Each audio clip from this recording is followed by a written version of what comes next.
Hello everyone, welcome back to my channel that is Biology Achievers. My name is Simi Singh. आज से हम start करेंगे chapter number 17 human physiology में, जो कि है breathing and exchange of gases. इससे पहले हम chapter number 16 digestion and absorption जो है उसको कम्प्लीटली विद PYQs डिस्कस कर चुके हैं। आई होप कि वो चैप्टर हेल्पफुल रहा होगा। वीडियोस जो है हर एक पर्टिकुलर टॉपिक के रिगार्डिंग उस पर्टिकुलर चैप्टर के सारे वीडियोस जो हैं वो मैंने 1 बाय 1 डिटेल में डिस्कशन किया है, और PYQs भी हमने प्रीवियस वीडियो में उस चैप्टर के सारे कंप्लीट कर लिए हैं।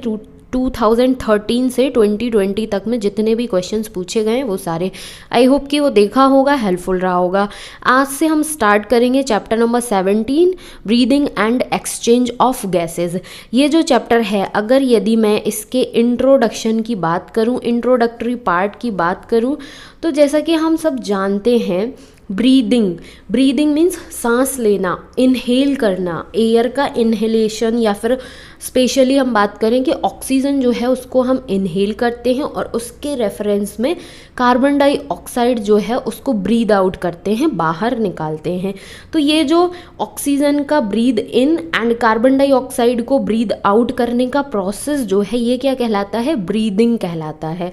लेकिन इससे पहले मैं ये बता दूं कि जितने भी डिफरेंट ऑर्गेनिजम्स हैं, जैसे कि चाहे वो टेरेस्ट्रियल हो, चाहे वो एक्वेटिक हो, चाहे वो एम्फीबियंस हो, तो ये जितने भी डिफरेंट टाइप के एनिमल्स हैं, इनमें डिफरेंट टाइप के जो ब्रीदिंग सिस्टम है, रेस्पिरेटरी सिस्टम है, वो डिफरेंट तरीके से प्रेजेंट होता है।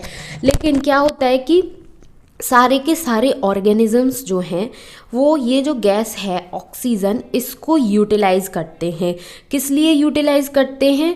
जिससे कि ये ब्रेक कर सके कुछ सिंपल मॉलिक्यूल्स जो हैं, ब्रेक कर सके किसको? Simple molecules.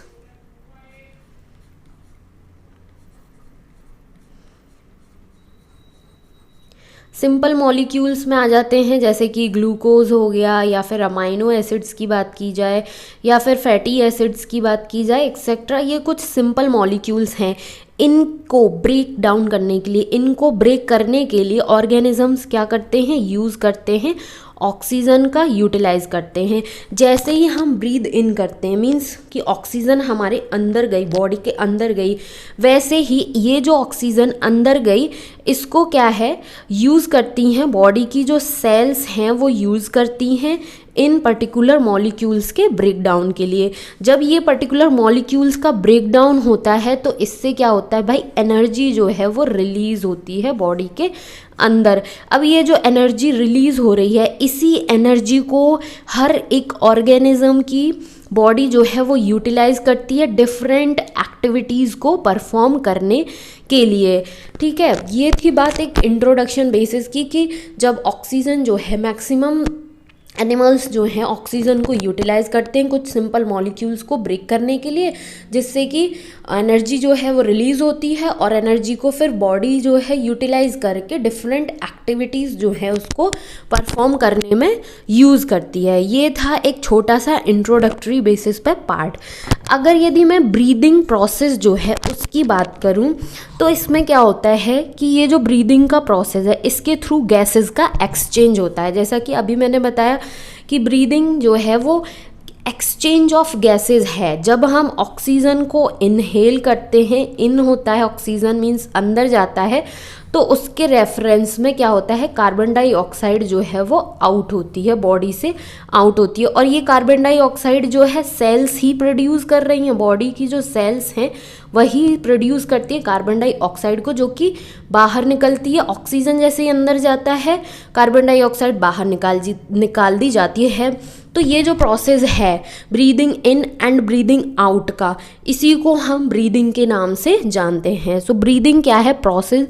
ब्रीदिंग प्रोसेस के थ्रू गैसेस का एक्सचेंज किया जाता है, जिसमें मेनली बात की जाती है कि जब हम ब्रीद इन करते हैं तो ऑक्सीजन गैस अंदर जाती है, और उसके रेफरेंस में कार्बन डाइऑक्साइड गैस जो है वो ब्रीद आउट होती है, मीन्स बाहर निकलती है।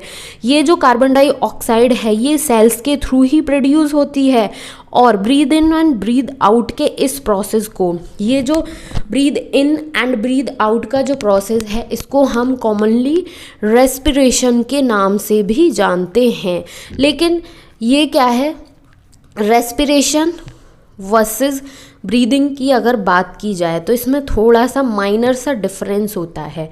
अब क्या होता है कि ये जो ब्रीदिंग का प्रोसेस है इसमें ये बहुत ही ज़्यादा सिंपल एक मैकेनिकल प्रोसेस होता है जिसमें एक्सचेंज ऑफ गैसेस हो जाता है। लेकिन जो रेस्पिरेशन का प्रोसेस है ये एक ब्रॉडर टर्म है। ये जो रेस्पिरेशन का प्रोसेस है इसमें क्या होता है कि जो भी ये जो प्रोसेस है ये इंक्लूड करता है एयर मीन्स ऑक्सीजन का इनटेक होता है, ठीक है, ब्रीदिंग में भी हो रहा है एंड उसका यूटिलाइजेशन बॉडी की सेल्स करती हैं, सेल्स के थ्रू होता है जिससे एनर्जी प्रोड्यूस होती है जो कि डिफरेंट एक्टिविटीज़ के लिए यूज़ की जाती है।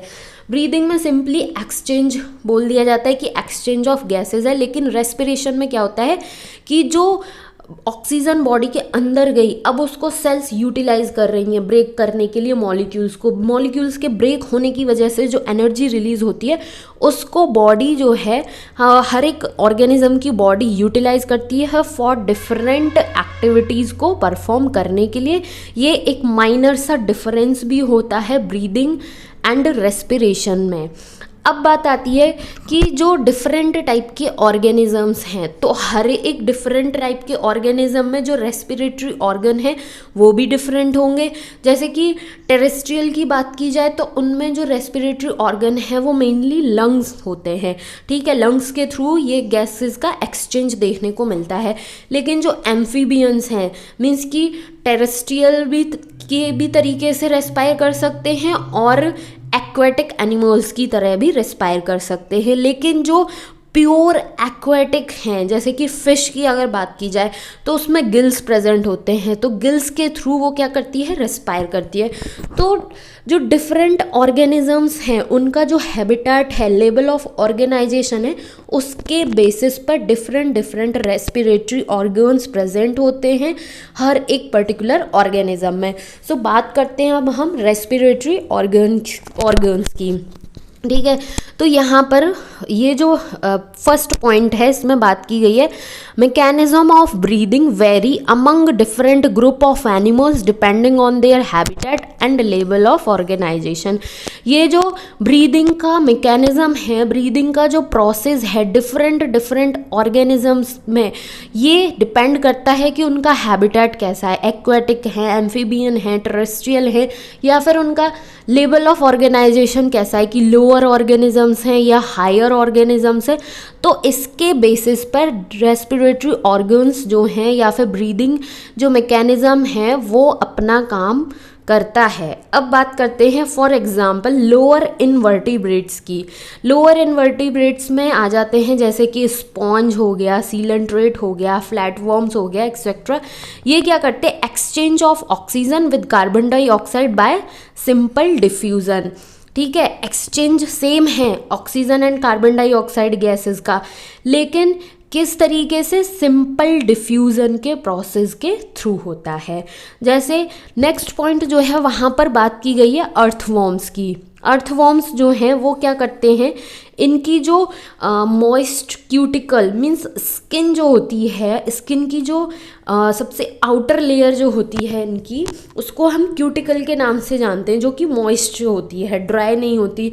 तो अर्थवॉर्म्स जो होते हैं वो उस मॉइस्ट क्यूटिकल को यूज़ करते हैं रेस्पिरेशन के लिए। इंसेक्ट की अगर बात की जाए, इंसेक्ट्स में अगर बात की जाए, have a network of tubes, tracheal tubes to transport atmospheric air within the body. जो इंसेक्ट्स होते हैं उनमें एक ट्रैकियल ट्यूब होता है, नेटवर्क ऑफ ट्यूब होता है जिसको हम ट्रैकियल ट्यूब के नाम से जानते हैं। ये जो ट्रैकियल ट्यूब है ये यूज़ किया जाता है जो एटमॉस्फेरिक एयर है मीन्स रेस्पिरेशन के प्रोसेस के लिए। इंसेक्ट्स में network of tube, tracheal tube को यूज़ किया जाता है। उसके बाद आती है स्पेशल वेस्कुलराइज्ड स्ट्रक्चर, स्पेशल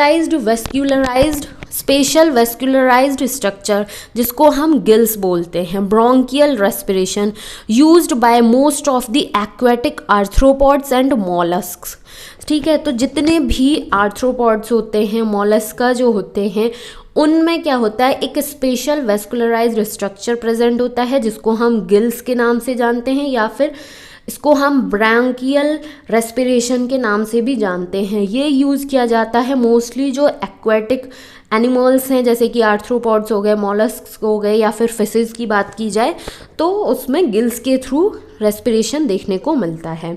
उसके बाद वेस्कुलराइज्ड बैग्स, ठीक है, वेस्कुलराइज्ड बैग की अगर बात की जाए जिसको हम लंग्स के नाम से जानते हैं, लंग्स जो है उसके लिए पल्मोनरी टर्म यूज किया जाता है। तो जिन भी एनिमल्स में लंग्स के थ्रू रेस्पिरेशन हो रहा होगा तो उसको हम पल्मोनरी रेस्पिरेशन के नाम से भी जानते हैं।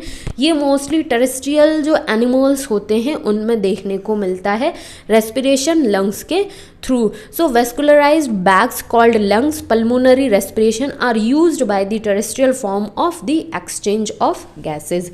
Among vertebrates, fishes use gills, whereas amphibians, reptiles, birds and mammals respire through lungs. ठीक है, तो ये जो बात की गई है वर्टिब्रेट्स में, तो उसमें जो फिश होती हैं वो गिल्स के थ्रू रेस्पिरेशन करती हैं, रेस्पायर करती हैं, जबकि जो एम्फीबियंस हैं, जो रेप्टाइल्स हैं, जो बर्ड्स हैं, जो मैमल्स हैं, इनमें इनका जो रेस्पायर करने का प्रोसेस होता है किसके थ्रू करते हैं, ये लंग्स के थ्रू करते हैं। एम्फीबियंस में जैसे कि फ्रॉग आ जाता है, फ्रॉग जो है ये लंग्स के थ्रू भी रेस्पायर कर रहा है, उसी के साथ साथ इसकी जो मॉइस्ट स्किन होती है, क्यूटेनियस रेस्पिरेशन जो है वो भी देखने को मिलता है।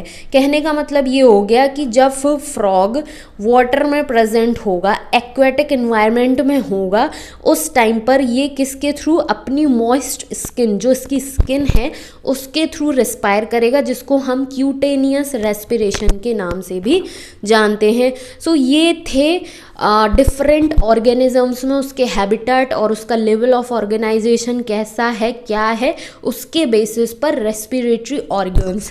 अगर यदि हम वन शॉट बात करें, इंपॉर्टेंट फीचर्स की बात करें, तो लोअर इन्वर्टिब्रेट्स जो हैं उसमें क्या होता है, सिंपल डिफ्यूज़न के थ्रू ये क्या करते हैं, रेस्पायर करते हैं, जैसे कि यहाँ पर बात की गई। एग्जाम्पल्स भी याद रखने हैं क्योंकि क्वेश्चन पेपर में मे भी एग्जाम्पल्स दे दे, लोअर इन्वर्टिब्रेट्स ना लिखे।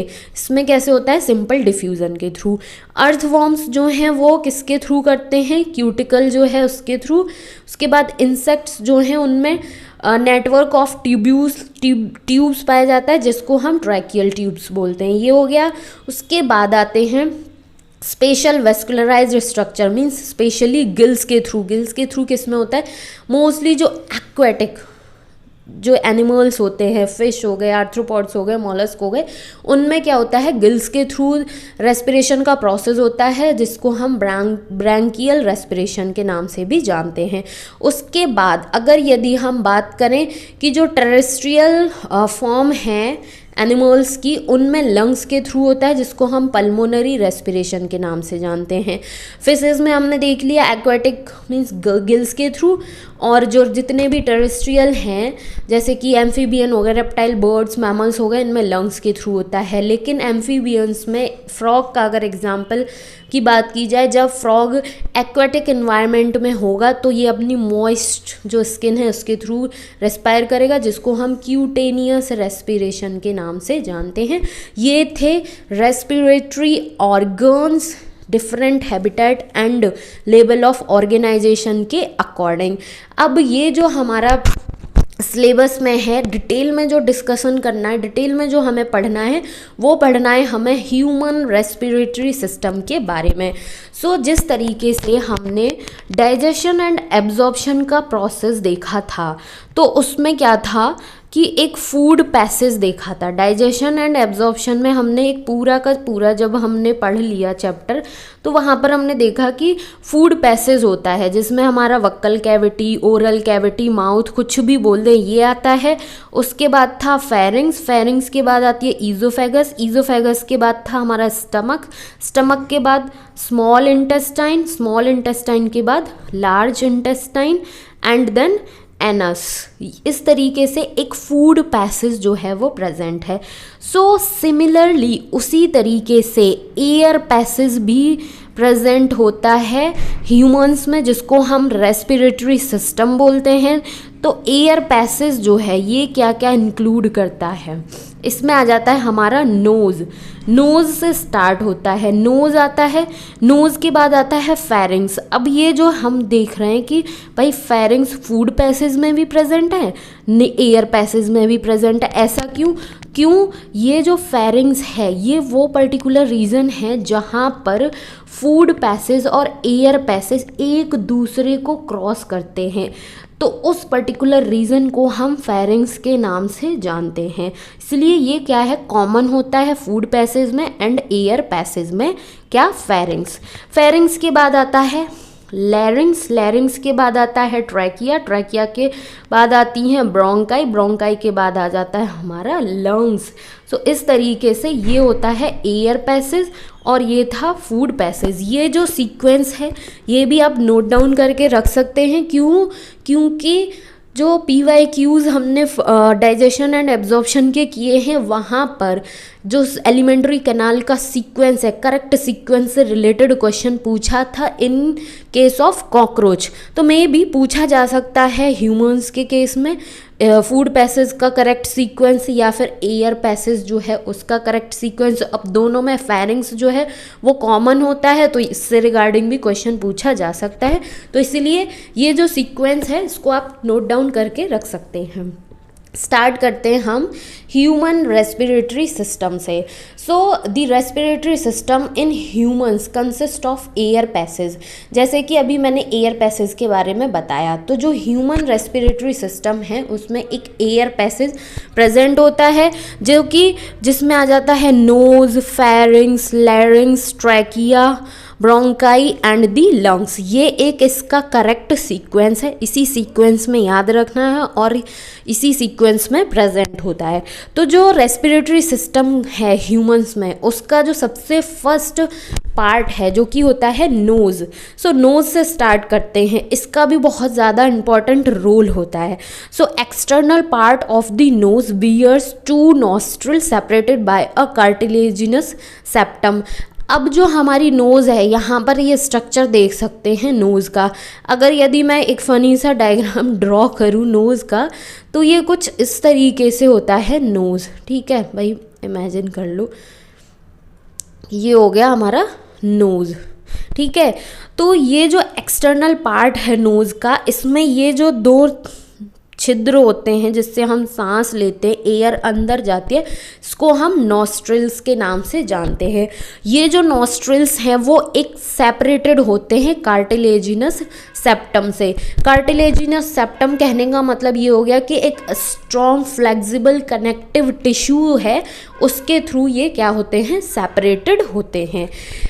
ये जो नॉस्ट्रिल्स हैं या हम कहें कि ये जो नोज़ का जो ये नॉस्ट्रिल वाला रीजन है, यहाँ पर हेयर्स प्रेजेंट होते हैं, सबके में प्रेजेंट होते हैं और देखे भी होंगे, ठीक है। Hairs present in the nostrils prevent large particles from entering the system.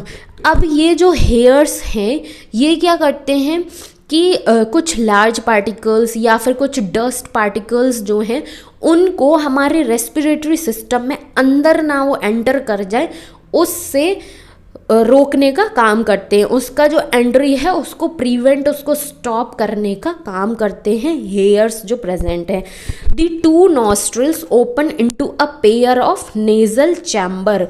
अब ये जो दो नॉस्ट्रिल्स हैं ये एक पेयर ऑफ नेजल चैम्बर होता है, वहाँ पर जाकर ओपन होते हैं। ये बात थी, कुछ पॉइंट्स थे नोज़ के।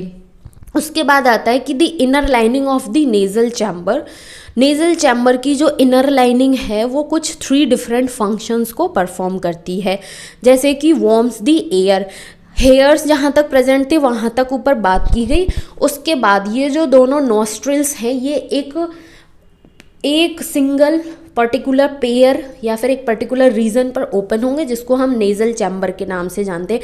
अब इस नेज़ल चैम्बर का काम क्या होता है, जो हम एयर इनहेल कर रहे हैं, सांस ले रहे हैं, तो ये जो सांस है मीन्स जो एयर है उसको वार्म करने का, उसको गर्म करने का काम कौन करता है, inner lining of the nasal chamber जो है वो क्या करती है, वार्म करती हैं एयर को।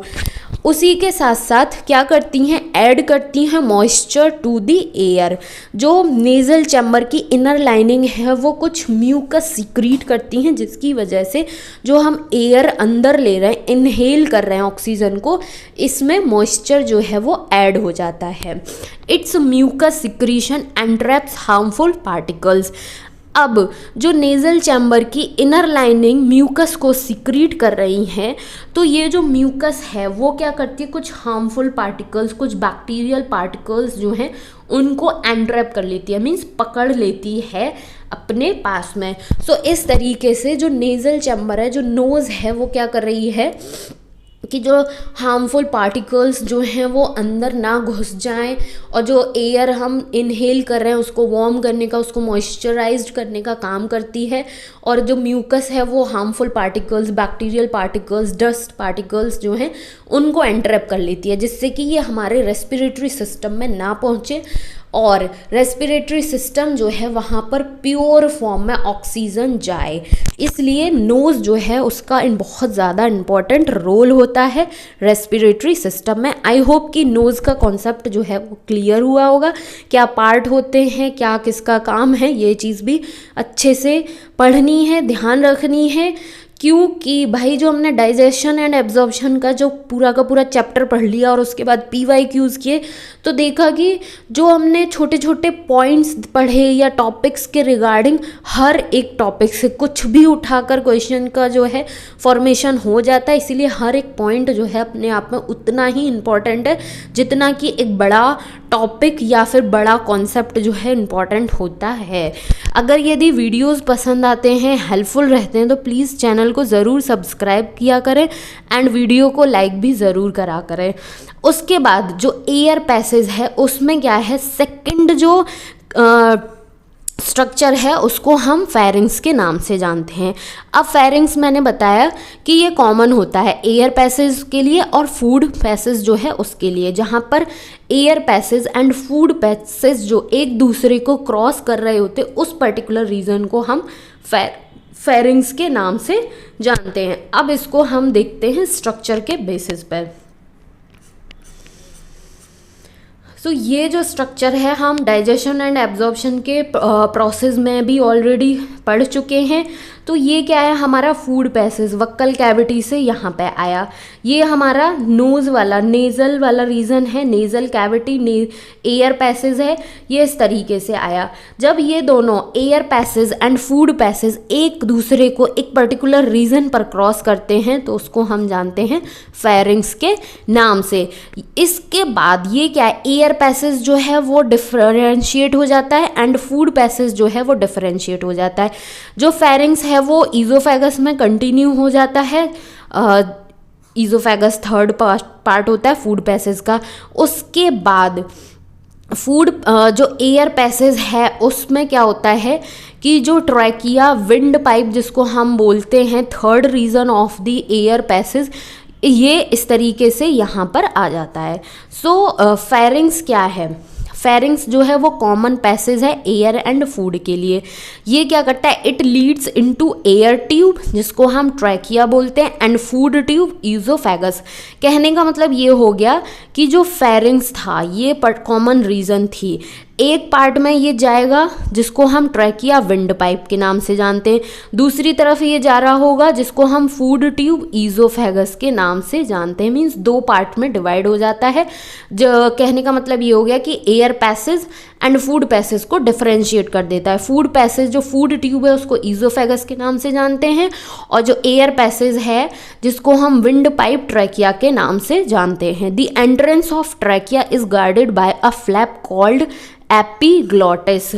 अब ये जो ट्रैकिया है, जहाँ से ये ट्रैकिया स्टार्ट होता है, वहाँ पर एक फ्लैप, एक वॉल्व, एक गेट कीपर की तरह काम करने वाला स्ट्रक्चर, एक रीजन प्रेजेंट होती है जिसको हम एपिग्लॉटिस के नाम से जानते हैं।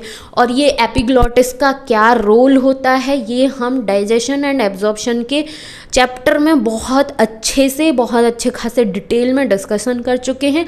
वन शॉट अगर बात की जाए एपिग्लॉटिस की, तो ये क्या करता है, फूड की एंट्री को प्रिवेंट करता है एयर पैसेज ट्रैकिया में जाने से। मतलब कि जो खाना वक्कल कैविटी से ईजोफेगस में एंटर करना चाहिए अपने राइट ट्रैक पे, तो एपिग्लॉटिस जो है उसको वहीं पर पहुंचाने का काम करता है। एपिग्लॉटिस जो है ट्रैकिया वाले रीजन को बंद कर देता है जब हम फूड निगल रहे होते हैं उस टाइम पर। अगर यदि हम स्ट्रक्चर के बेसिस पर बात करें एपिग्लॉटिस की, तो यहाँ पर हम देख सकते हैं कि ये जो रीज़न है ये है एपिग्लॉटिस। जैसे ही हम फूड जो है उसको निगलते हैं तो ये क्या है, ये स्ट्रक्चर इस तरीके से यहाँ पर प्रेजेंट होता है। मीन्स ट्रैकिया का जो पाथ है, पैसेज जो है, उसको बंद कर देता है और फूड सीधे के सीधे ईजोफेगस वाले रीजन में एंटर कर जाता है। ये काम होता है एपिग्लॉटिस का। उसके बाद जो एयर पैसेज है उसका थर्ड रीज़न आता है जिसको हम लैरिंग्स के नाम से जानते हैं। लैरिंग्स जो है इसके ऑल्टरनेटिव नेम्स भी हैं जिसको हम वॉइस बॉक्स के नाम से या फिर एडम्स एप्पल के नाम से भी जानते हैं। ये क्या है, लैरिंग्स जो है वो एक हॉलो कार्टिलेजिनस स्ट्रक्चर होता है। Hollow straight tube like cartilaginous structure कहने का मतलब ये हो गया कि स्ट्रॉन्ग फ्लेक्सिबल कनेक्टिव टिश्यू का स्ट्रक्चर होता है, जो कि कहाँ पर लोकेटेड होता है, कहाँ पर प्रेजेंट होता है, जहाँ से ट्रैकिया जो है स्टार्ट होता है वहाँ पर प्रेजेंट होता है कौन, लैरिंग्स। अब ये जो स्ट्रक्चर है, मेन जो स्ट्रक्चर है किसका, रेस्पिरेटरी सिस्टम का ह्यूमंस में। तो ये तो बात हो गई थी एपिग्लॉटिस की। एपिग्लॉटिस के जस्ट बाद से ही एक हॉलो कार्टिलेजिनस स्ट्रक्चर स्टार्ट होता है, प्रेजेंट होता है, जिसको हम लैरिंग्स बोलते हैं। और लैरिंग्स कहाँ पर प्रेजेंट होता है, कहाँ पर लोकेटेड होता है, जहाँ से ट्रैकिया जो है स्टार्ट होता है, ट्रैकिया वाला रीजन जहाँ स्टार्ट होता है वहीं पर लैरिंग्स जो है वो प्रेजेंट होता है। जैसा कि यहाँ पर हम देख सकते हैं, ये क्या है, ये है लैरिंग्स का स्ट्रक्चर और यहाँ से ये पूरा इस तरीके से स्टार्ट है ट्रैकिया का रीजन। सो लैरिंग्स क्या है, वॉइस बॉक्स या फिर एडम्स एप्पल के नाम से भी जानते हैं। ये क्या है, हॉलो कार्टिलेजिनस स्ट्रक्चर है जो कि लोकेटेड होता है, प्रेजेंट होता है at the start of wind pipe trachea. अब ये जो ट्रैकिया है इसको हम विंड पाइप के नाम से भी जानते हैं। तो हर एक जो रीजन है उसका ऑल्टरनेटिव नेम क्या है, जैसे कि फूड ट्यूब ईजोफेगस, ठीक है, wind pipe trachea, लैरिंग्स, voice box, Adam's apple, इनके जो ऑल्टरनेटिव नेम्स हैं उनको भी बहुत अच्छे से ध्यान में रखना है। कभी कभी में भी हो सकता है एडम्स एप्पल से लेके क्वेश्चन बना दिया जाए और हम याद करके बैठे भाई लैरिंग्स का कॉन्सेप्ट एकदम मस्त तरीके से पढ़ा हुआ है, लेकिन ये नहीं पता है कि लैरिंग्स जो है उसी को एडम्स एप्पल के नाम से भी जानते हैं। तो जितने भी रीज़न हैं, स्ट्रक्चर हैं, उनके ऑल्टरनेटिव नेम्स जो हैं उनको भी ध्यान में रखना है। क्यों कि हमें अपने 4 मार्क्स जो हैं वो पूरे के पूरे लेकर आने हैं। हाँ, एक छोटी सी चीज़ के ऊपर गलत नहीं करके आना है, छोड़कर नहीं आना है, ठीक है। लैरिंग्स जो है कंटेन करता है 2 लिगामेंटस फोल्ड जिसको हम बोलते हैं वोकल कॉर्ड। अब ये जो वोकल कॉर्ड है, ठीक है, जो रेस्पिरेटरी सिस्टम है वहाँ पर विजिबल नहीं होते। क्यों नहीं होते, क्योंकि जो हमारा गले का, जो हमारा थ्रोट का जो बैक पार्ट है, नेक वाला जो पीछे का रीजन है, वहाँ पर 2 लिगामेंटस फोल्ड प्रेजेंट होते हैं जो कि सामने सामने का जो व्यू है रेस्पिरेटरी सिस्टम का उसमें दिखाई नहीं देते, विजिबल नहीं होते।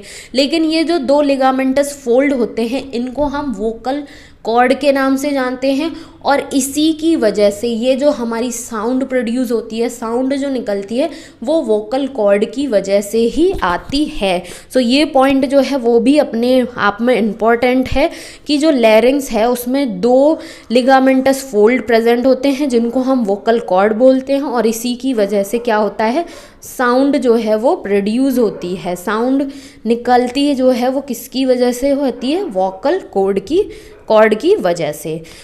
ये है स्ट्रक्चर, मेन स्ट्रक्चर है ह्यूमन रेस्पिरेटरी सिस्टम का, जो कि हम 1 बाय 1 पॉइंट्स के थ्रू, रीजन्स के थ्रू क्लियर करते हुए चल रहे हैं। जैसे कि एपिग्लॉटिस देख लिया, लैरिंग्स देख लिया, अब आता है नेक्स्ट रीजन जिसको हम ट्रैकिया के नाम से जानते हैं। सो ट्रैकिया क्या है, emerge from the larynx down below the neck where it is partially covered by the thyroid gland. Hmm अब ये जो ट्रैकिया है, ये क्या है, एक स्ट्रेट ट्यूब जैसा स्ट्रक्चर होता है। ठीक है, जैसा कि हम देख चुके हैं कि इस तरीके से एक स्ट्रेट ट्यूब जैसा स्ट्रक्चर है, जो कि लैरिंग्स का जो रीजन है वहीं से, उसी के नीचे से स्टार्ट हो जाता है। इसको रफ बेसिस पर लैरिंग समझ लो, यहीं से ये रीजन स्टार्ट हो जाता है, स्ट्रेट ट्यूब जैसा स्ट्रक्चर। ठीक है, जिसको हम बोलते हैं ट्रैकिया।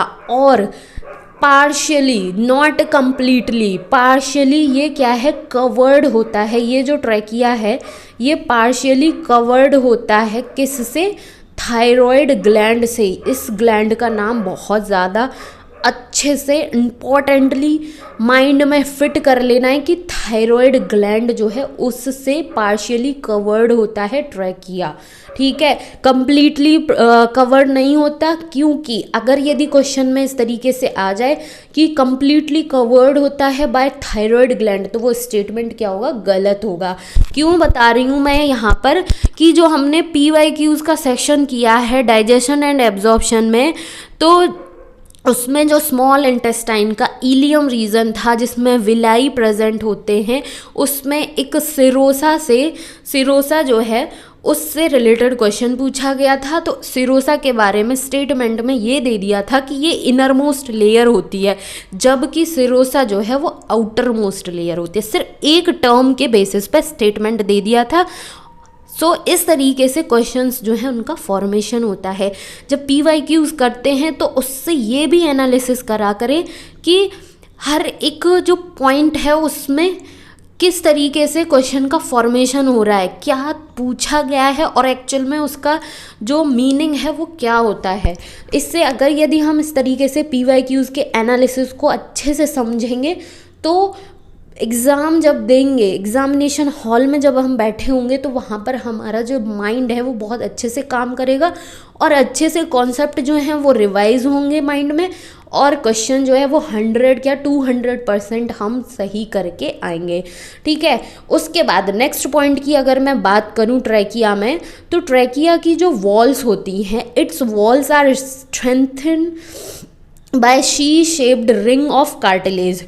इसकी ये जो वॉल है ट्रैकिया की, इस पर कुछ इस तरीके से शी शेप की कार्टिलेजिनस रिंग्स प्रेजेंट होती हैं। ठीक है, इस तरीके से इसको कवर्ड करके रखी हुई होती हैं, जैसा कि यहाँ पर हम देख सकते हैं कि ये इस तरीके से कार्टिलेजिनस जो है रिंग्स जो हैं वो प्रेजेंट होती हैं।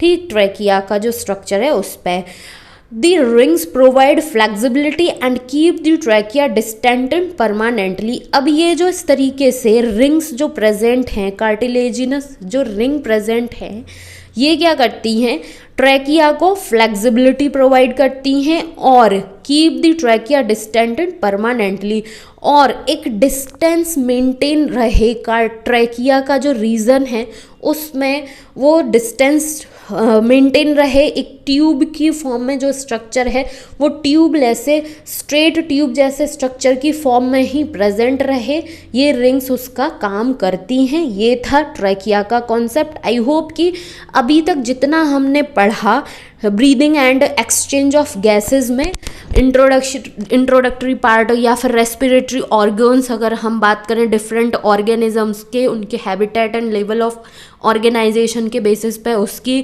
फिर हमें डिटेल में जो पढ़ना है वो ह्यूमन रेस्पिरेटरी सिस्टम पढ़ना है, तो उसमें नोज़ का कॉन्सेप्ट, फेरिंग्स का कॉन्सेप्ट, एपिग्लॉटिस क्या है, उसके बाद ट्रैकिया क्या है, लैरिंग्स क्या है, ये सारे के सारे कॉन्सेप्ट, रीजंस का कॉन्सेप्ट जो है वो अच्छे से समझ में आया होगा। आज का जो वीडियो है उसमें हम इतना ही करेंगे। उसके बाद नेक्स्ट वीडियो जो होगा उसमें हम ब्रोंकाई से स्टार्ट करेंगे, जो कि मेन पार्ट स्टार्ट होता है ह्यूमन रेस्पिरेटरी सिस्टम का। सो ब्रोंकाई से लेके पूरे लंग्स का जो कॉन्सेप्ट है उसको नेक्स्ट वीडियो में हम डील करेंगे, डिस्कस करेंगे डिटेल में, और मैं कोशिश करूँगी कि इससे रिलेटेड जितना अभी पढ़ा है और जो नेक्स्ट वीडियो में हम पढ़ेंगे उससे रिलेटेड कोई PYQ मुझे मिलता है तो मैं वो भी साथ के साथ कराऊँगी, जिससे कि जब हम कॉन्सेप्ट पढ़ रहे हैं और उसी टाइम पर कोई उससे रिलेटेड PYQ कर लेते हैं तो उससे क्या होता है कि एक कॉन्फिडेंस लेवल जो है वो बहुत अच्छा खासा बूस्टअप हो जाता है। सो मैं ये कोशिश करूँगी। एंड अभी तक के लिए इतना ही। आई होप कि ये पूरा का पूरा कॉन्सेप्ट जो है वो अच्छे से समझ में आया, क्लियर हुआ होगा। अगर यदि फिर भी कोई डाउट रहता है, कोई क्वेरी रहती है, तो प्लीज़ कमेंट सेक्शन में कमेंट करें एंड चैनल को ज़रूर सब्सक्राइब करें, ज़रूर से प्लीज़। एंड वीडियो को लाइक भी ज़रूर करें और बने रहें नेक्स्ट वीडियो के लिए, जो कि बहुत ही ज़्यादा और अमेजिंग, इंटरेस्टिंग एंड हेल्पफुल रहेगा। Thank you so much for watching.